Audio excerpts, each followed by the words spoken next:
Kasus pelanggaran HAM berat di Indonesia.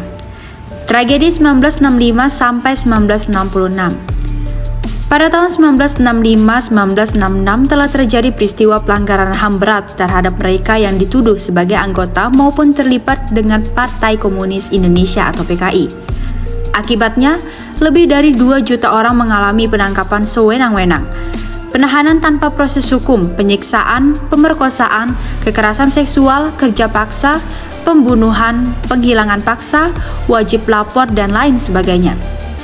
Dari hasil penyelidikan Komnas HAM, sekitar 32.774 orang diketahui telah hilang dan beberapa tempat diketahui menjadi lokasi pembantaian para korban. Sementara beberapa riset menyatakan bahwa korban lebih dari 2 juta orang. Tidak hanya korban, keluarga korban pun turut mengalami diskriminasi atas tuduhan sebagai keluarga PKI. Selain harus kehilangan pekerjaan, banyak di antaranya yang tidak bisa melanjutkan pendidikan, dikucilkan dari lingkungan, hingga kesulitan untuk memperoleh pekerjaan dan penghidupan yang layak. Pada tahun 2008, Komnas HAM membentuk tim penyelidikan Pro Justisia untuk peristiwa 1965-1966. Selama lebih dari 4 tahun bekerja, Komnas HAM telah memeriksa sebanyak 349 saksi korban dan mengunjungi lokasi-lokasi yang diduga menjadi tempat penahanan. Pada 23 Juli 2012 lalu, tim penyelidik Pro Justisia Komnas HAM mengumumkan hasil penyelidikan dan menyatakan terdapat dugaan pelanggaran HAM berat dalam peristiwa 1965-1966. Komnas HAM merekomendasikan 2 hal, yaitu meminta Jaksa Agung menindaklanjuti hasil penyelidikan Komnas HAM dengan melakukan penyidikan dan dapat juga diselesaikan melalui mekanisme non-yudisial atau KKR.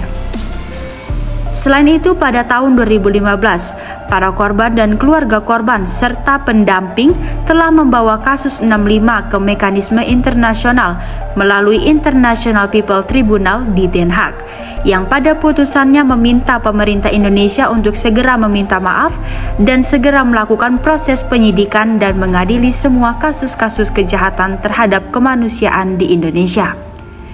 Di tahun yang sama pula, pemerintah Indonesia mengadakan Simposium Nasional 65 di Hotel Arya Duta yang diinisiasi oleh Menko Polhukam saat itu, Luhut Binsar Panjaitan. Simposium ini tidak lebih adalah upaya pemerintah untuk membuat forum tandingan yang beberapa keputusannya bertolak belakang dengan hasil rekomendasi IPT. Luhut Binsar Panjaitan mengatakan bahwa negara tidak perlu meminta maaf atas peristiwa 65 karena korban dari pihak tentara juga banyak. Kini tragedi pembantaian 65 sudah memasuki tahun yang ke-55. Tapi negara belum juga mampu memenuhi tanggung jawabnya untuk memberikan keadilan terhadap para korban. Selain kemandekan pada proses hukumnya, hak-hak pemulihan yang seharusnya diterima korban juga tidak kunjung diupayakan secara maksimal. Kondisi ini menjadikan korban harus menderita selama masa hidupnya, mengingat sudah banyak korban yang meninggal dunia karena sudah lanjut usia.